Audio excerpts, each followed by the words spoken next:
Welcome to Key Conversations, where you get to connect with the best of the music business, unlocking the secrets to exploding your music career, presented by In the Key of Success.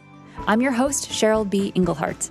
The conversations you're about to hear are between our special guest and participants of my MX4 course, the Marketing and Branding, Money-Making, Mentorship Mastermind for Musicians. They are singers, songwriters, composers, producers, and artists just like you, asking their burning questions of our experts while transforming their careers over 6 weeks. If you think this could be you, check out mx4course.com to schedule a free half-hour coaching call with me to see if we'd be a good fit. So, let's get started.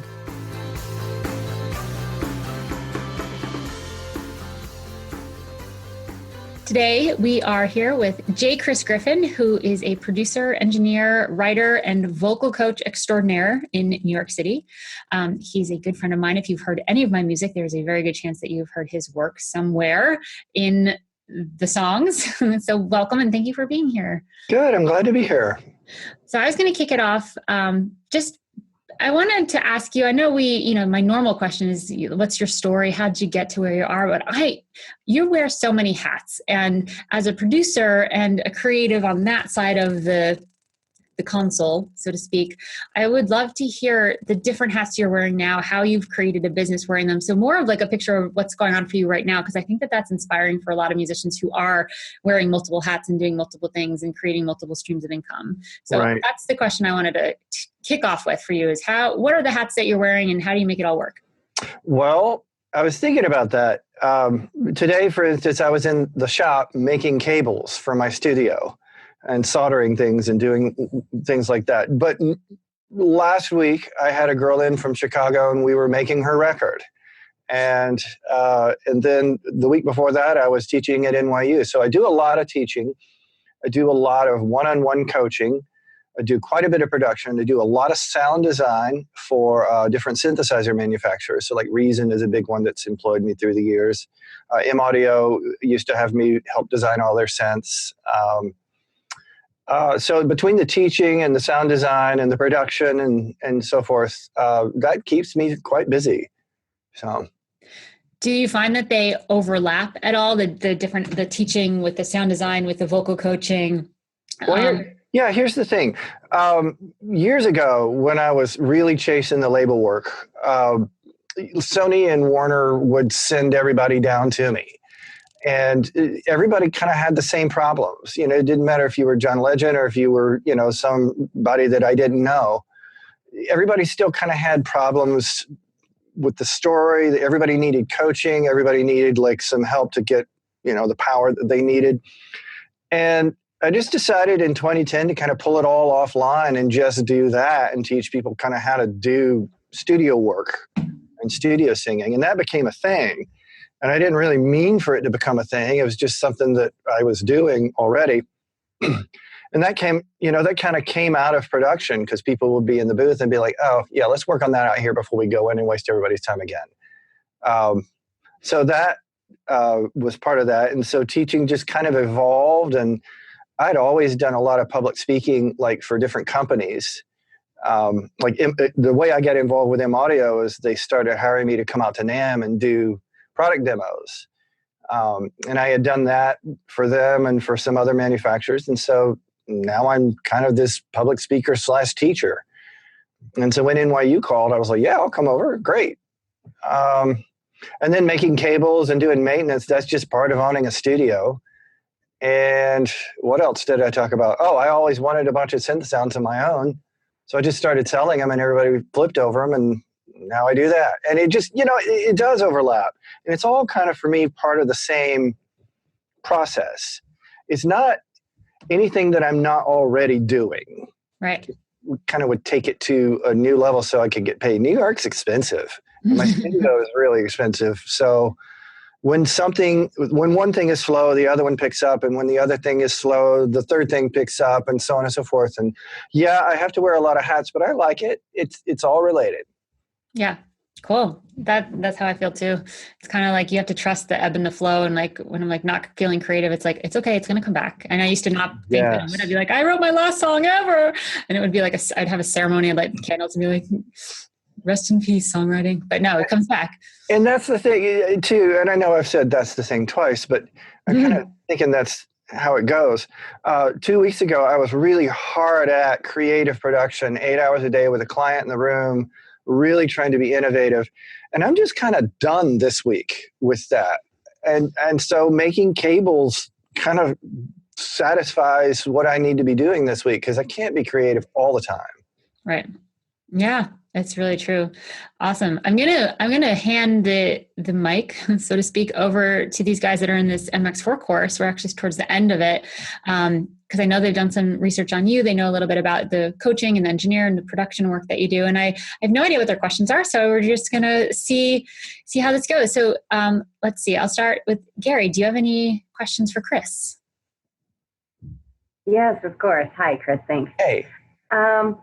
Yeah, boy, I've got two really important. I don't know which one to go with. I'm going to go with what you were just talking about first.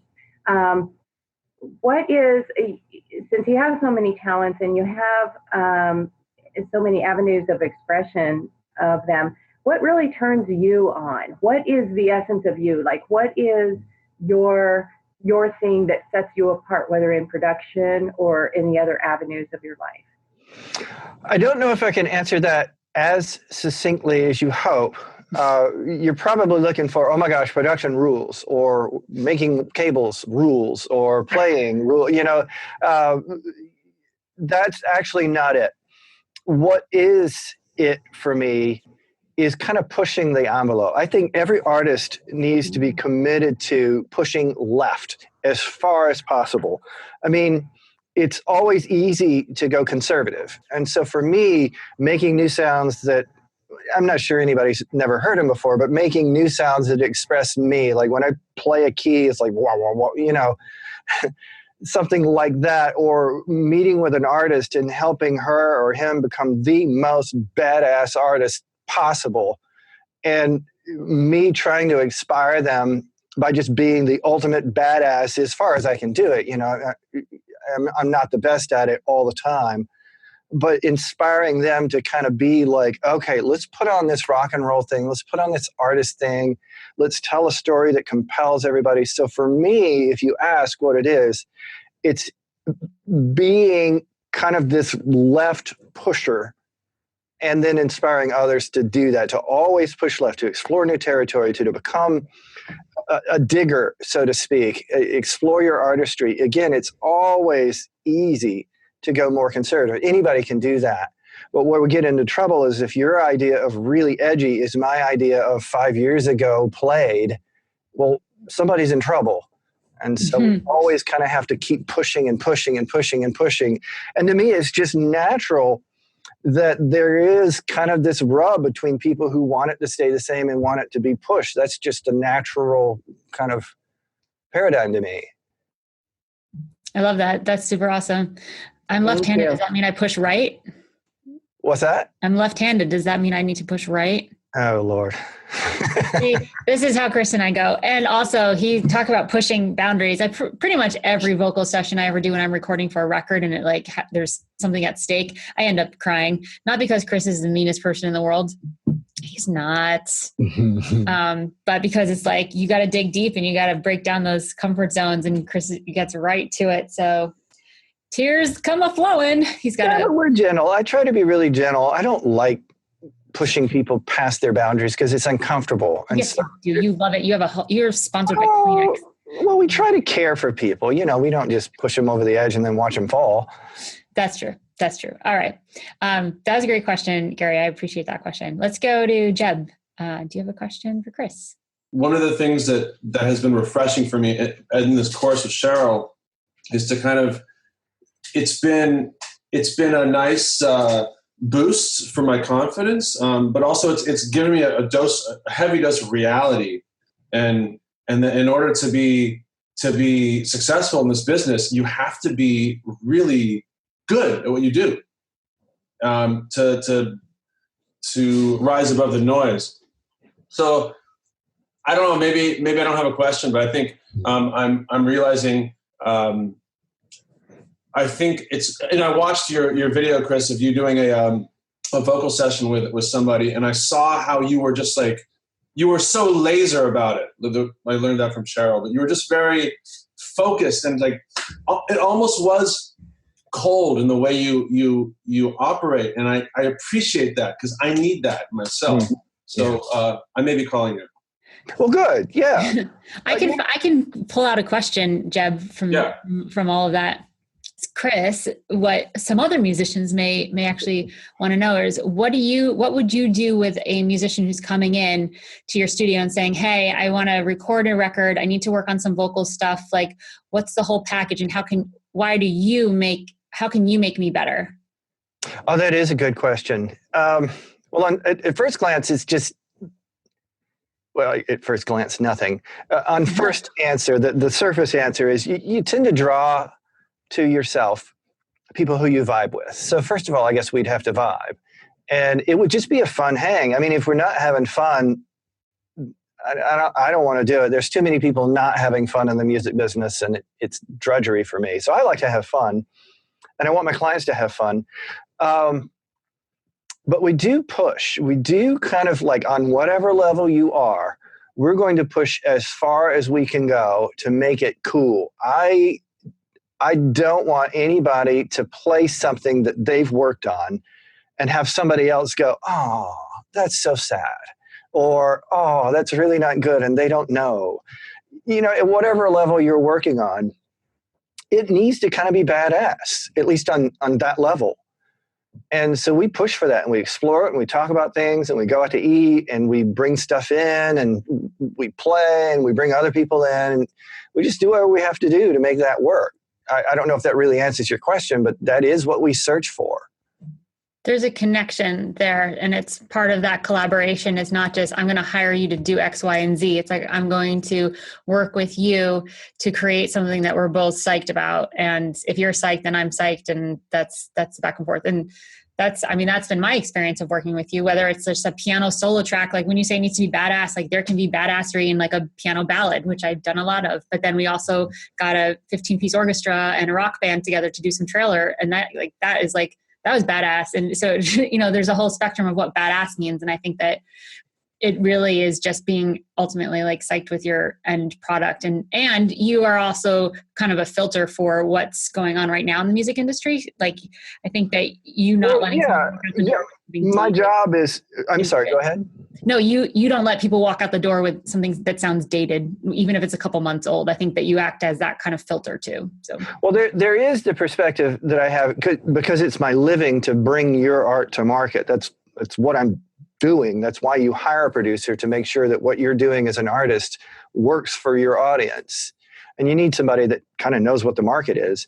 And there's a difference between the guys like not in LA, New York, and Nashville make records. I mean, those of us who are making records, there is kind of a way to do it. And I'm not sure the people in St. Louis or in, like, you know, smaller cities like Dallas or somewhere else really have all of the wherewithal of like putting records on the radio every so often. And so there's a difference. It's a whole different world, really. And that comes to bear as well. It's like, well, okay, if you're going to sing a vocal, you need to kind of do it and bring this to the table and bring this to the table. And when I'm playing, I'll bring this to the table for you. And, you know, we'll hire other people that get what to bring to the table to actually pull it onto the radio. Whether you're going to go on the radio or not, there is kind of a difference. Cool. Yeah, that was a good question that you asked, Cheryl. Thanks for the inspiration. Nice job with that one. All right, let's go to Rudi. Rudi, I'll unmute you there. Do you have a question for Chris? Yes. Hi, Chris. Thanks for your time. So I was wondering, I'm also a producer. I'm an artist as well, so I have lived both sides of the coin. And I was wondering, as a producer, how did you, I feel it's all about the name that you have in the industry and what you've done in, I guess, like in everything. But how did you get your first artist to trust in you, or the first gigs for people to trust in you if they haven't seen your work, in order to make a career and to get like a name within the industry, you know? Yeah, it's tough. I'll give you two examples in two scenarios. One is a direct answer to your question, which is I was referred by a friend of mine. A friend of mine knew this girl group in another town. It was from his hometown. And he and I were friends, and I would hire him on drums. And I was just kind of a beginning producer, beginning engineer. And so he recommended me, and that was the way. And we had lunch. They came into Nashville. I was living in Nashville at the time, and they came in. And we all visited and decided we liked each other. And they had heard some of my music before. And so that's kind of how that worked. But even backing up, I had gotten to the point where I just was going to do 4 songs of my own, and I was just going to put them out there. They were going to be the weirdest songs I could come up with, and they were kind of an exhibition of what I was about. And it worked, and I played it for everybody I could possibly play it for, and they were just demo songs. I don't even think they lasted 2.5, maybe 3 minutes. And it just kind of was me, 4 songs of me, and they ended up getting bought by another company. But that kind of started it for me. So what I would recommend to you is just make music and put it out and let everybody hear it. And it doesn't necessarily have to be on SoundCloud. It just has to be amongst your friends so that they can start recommending you. Now, once I got that gig, I remember sitting on, we actually went to where they were, to their town. And I remember sitting on the edge of the bed with my wife, totally having serious doubts about whether I could pull this off, because we had just had dinner, we had just had the first meeting, and it went really well. And so as my wife and I were retiring for the night, I was like, they totally have lots of faith in me, and they're paying a boatload of money. Oh my gosh, I hope I can pull it off for them. I hope I can do them justice. And Janet was like, oh my gosh, just shut up, go to bed. You can totally do this. But I was having doubts, and they were legitimate doubts in my mind, but they weren't really seriously. It wasn't true. I was going to pull this off, and it was going to be just fine. And it was just doing for others what I had been doing for myself for years at that point. So I knew what I was doing. But yeah, it was a friend's recommendation, and that really totally helped. And then they could go listen to my music and make their own decision. Awesome. Yeah, really good question, Rudi. Let's go around again. Let's see if we've got a second round of questions. This is opening up lots of different little doors. I've got a couple backups, but we've got plenty of time here. So Gary, I know you had a second one. You said you had 2. So yeah, I have more than 2. Okay, so like I'm a songwriter, but I also work with artists, and some of the artists that I work with, some of the songs that I write are for sync and that kind of thing, and so they're those kind of artists. But I have worked with artists and helped them develop in their careers and written specifically to their projects as well. I just took on 2, just about 1.5 years ago, I took on 2 sisters. They're very young, 17 and 20 now. Oh, good. Diamonds in the rough, wonderful, wonderful women, and their voices are phenomenal. I can't have them sing anywhere without them just getting mobbed. And so, but neither one of them have any studio experience, and I want to start moving them into recording now. How do I find a good vocal coach? How do I know what to even look for in somebody, to do like what you do, mentoring? There are a few things. First, somebody that cares, somebody that really knows how to take care of an artist and not vibe them out. The worst thing that can happen is your artist gets totally freaked out and can't pull off anything. That'll happen to everybody once and then never again, because it's really brutal to see the artist just literally fall apart and then nothing gets done. And you know that even if you get through the session, they're going to go home and just hate what they did. So you got to get somebody that understands the flow of the artist. It would help if they've actually been in the booth and are a singer themselves. I mean, I can't tell you how many times I've been in the booth and the producer is just not aware of how it works. And they're just like on and on. All right, try it again. And I'm like, hold on, I don't think I even have like the first run through yet. And you're asking me to try it again. And I'm thinking, okay, I'll try it again for you. And it just kind of kills a little bit of the vibe. So get somebody that really gets that, who just knows how to tailor it. And it's like, one thing I do when I'm sitting out here with different producers and I'm working with their vocalist, I'll name like a couple of things to the artist to work on the next pass. And then the producer will be like, well, I'm hearing this and I'm hearing this and I'm hearing this. And I'm like, I'm hearing that too. But we can only feed them a couple of things at a time. And so get somebody who gets that. The second thing is I would get somebody who maybe they can't necessarily out-sing everybody, but they can certainly show them what's up. And they can maybe talk about what muscles are doing and what the air support should be and how to actually go get these notes.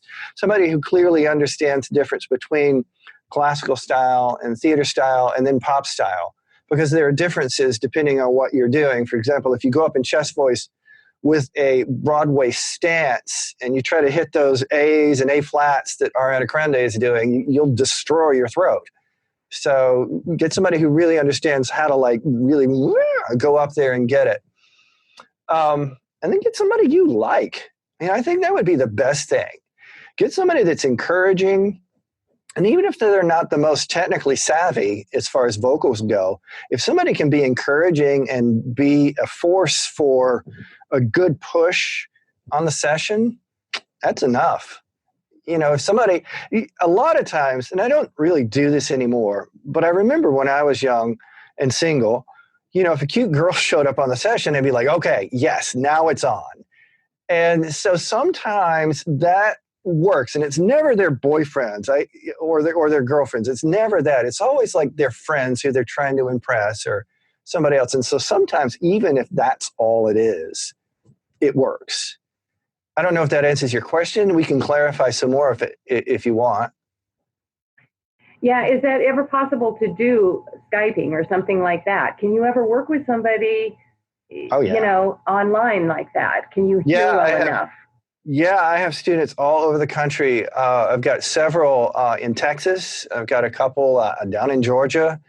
Yeah, it works. I used to have a girl in Brazil. We used to meet together 3 times a week, and she totally cut her record. Wow. Just like that. I've got a girl in Vietnam that I still talk to every now and then. A couple of people in Colorado, not you, but Yet. Yes. But yeah, okay, Skype it's a real valid way to go, because there's some techniques that I can show people and that other vocal coaches can show that can be taken into the booth. It's pretty simple. Okay. Yeah. The last thing, I really like your answer, because the last thing I want to do is influence them in the wrong direction. They're so pure, right now. And yeah.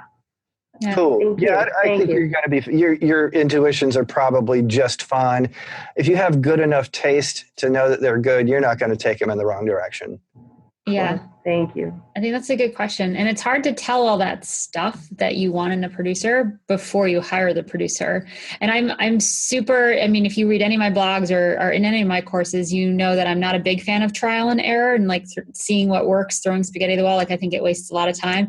I think this is one of those areas where it actually is, you got to, get in for a 2-hour session or just do a trial run, because it is a connection based thing, or maybe even just grab a drink to see if there's the vibe. I don't know, depending on if they're open to it. So I think that's hard to how to see all that on paper on someone's website. The connection, you can see their resume if they have vocal training. There are certain things you can sort of cross off that list, but I think ultimately this is one of the few times I will say it, that it may be just working or trying to find the producer, maybe find a couple people to work with, and which I've done as well. There are different people that sort of get different things out of me as a vocalist, and you find the connection with someone, and I think that is a trial and error. Okay. It's nice to be trial and error. Or just hire Chris, because he's really the best. So. Yay. I would add and just finish up by saying it's not necessarily the most technically savvy singer. Sometimes the most technically savvy vocalist doesn't tell a great story, and you certainly don't want that messing with your artist's head. There are vocal gymnastics, and then there's telling a great, compelling story through your vocal instrument. So, maybe the best guy would actually be, or the best woman would be somebody who's the most fun and can pull out a story. Stay tuned next week when we come back talking with J Chris Griffin about how to collaborate with other artists, how to produce so that you're not sounding dated versus retro, if you're going for retro, how to do that, and how to pay your producer so that everybody feels good. Please don't forget to rate and comment on iTunes and Stitcher Radio if you like this podcast. It's the best way to keep it going, get more subscribers, and continue to share this awesome information with the indie music community. Thank you, and we'll see you next time.